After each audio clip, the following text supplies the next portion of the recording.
হয় 95 টাকা চুরের বাচ্চারা চুরি করে নিয়ে যায়। এই চুরি দুর্নীতি মানবতন্ত্র দিয়ে বাংলাদেশে বন্ধ করা যাবে না। আপনি যত ইনসাফের কথা বলেন, ওই আব্রাহাম লিঙ্কনের ইনসাফ দিয়ে বাংলাদেশে চুরি বন্ধ করতে পারবেন না।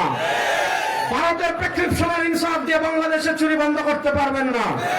আমেরিকার প্রেসক্রিপশনের ইনসাফ দিয়ে বাংলাদেশের দুর্নীতি বন্ধ করতে পারবে না। বাংলাদেশের দুর্নীতি বন্ধ করতে পারবে এক প্রেসক্রিপশন, সেই প্রেসক্রিপশনের নাম হলো শরিয়া।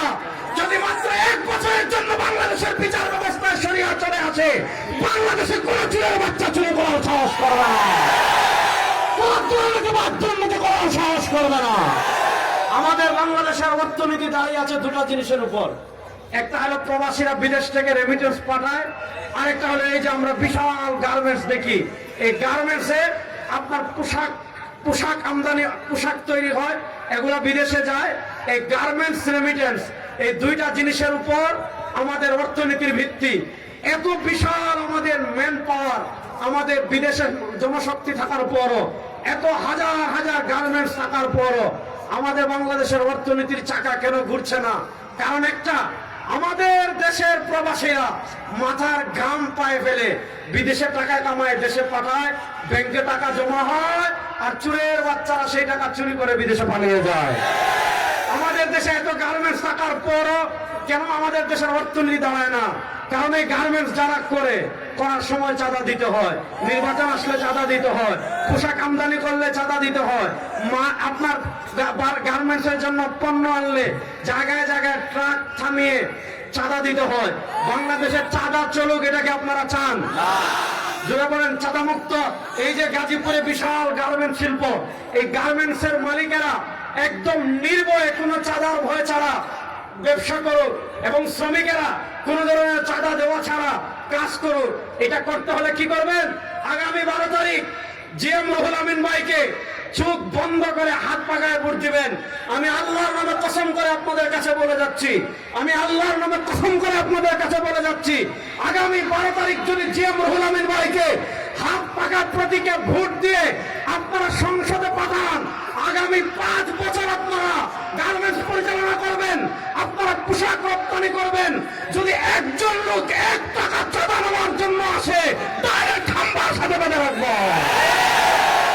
চাঁদা মুক্ত বাংলাদেশ যদি চান, দুর্নীতি মুক্ত বাংলাদেশ যদি চান, জুলুম মুক্ত বাংলাদেশ যদি চান, বৈষম্য মুক্ত বাংলাদেশ যদি চান, আগামী 12 তারিখ চোখ বন্ধ করে হাত পাকায় ভোট দেওয়ার জন্য প্রস্তুত আছেন না? আমাদের বাংলাদেশে আরেকটা মৌলিক সমস্যা কি? জনসাধারণকে মিথ্যা মামলা দিয়ে হয়রানি করা হয়। জিএম রুহুল আমিনের সমর্থনে আজকের এই কোনাবাড়ির বিশাল জনসমাবেশের নির্বাচনী সভার সম্মানিত প্রধান অতিথি, বিশ্ব ইসলামী রাজনীতির অন্যতম অভিভাবক এবং সিপাহসালার, ইসলামী আন্দোলন বাংলাদেশের মুহতারাম আমির মুফতি সৈয়দ মোহাম্মদ রেজাউল করিম পেশার চরমনাই হাফিজাহুল্লাহ। খুব লম্বা বক্তৃতা করার সুযোগ নাই। বাংলাদেশের বয়স 54 বছর হয়েছে। আল্লাহ তাআলা আমাদের দেশকে এত সুন্দর করে প্রাকৃতিকভাবে সৃষ্টি করেছেন। আমাদের এক পাশে সমুদ্র আছে, পাহাড় আছে, বৃষ্টি আছে, পানি আছে, সব আছে। আল্লাহ তাআলা আমাদের বাংলাদেশের জমিনকে এতটা উর্বর করেছেন যে বাংলাদেশের জমিনে পাখির মুখ থেকে যদি একটা আম খাওয়ার পর একটা বিচি পড়ে যায়, অথবা কোনো ফল খাওয়ার পর বিচি পড়ে যায়, তাহলে দেখা যায় জমিনে ফসল হয়ে যায়। এত কিছু, এত আল্লাহ তাআলার পক্ষ থেকে এত অপার সম্ভাবনা আমাদের দেশে থাকার পরও 54 বছরে বাংলাদেশ কেন এখনো পিছিয়ে আছে? কারণ হলো একটাই, এই 54 বছরে বাংলাদেশে যারা রাষ্ট্র ক্ষমতায় গিয়েছে, তারা যতটা না জনগণের চিন্তা করেছে, যতটা না রাষ্ট্রের চিন্তা করেছে, তার চেয়ে বেশি চিন্তা করেছে দেশের টাকা বিদেশে পাচার করা।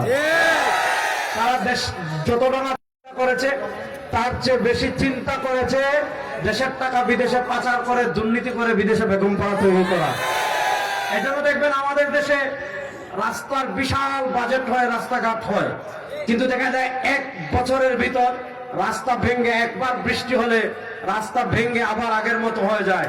কারণ একদম বাজেট পাস করা থেকে কাজ হওয়ার আগ পর্যন্ত পদে পদে আমাদের দেশের দুর্নীতি।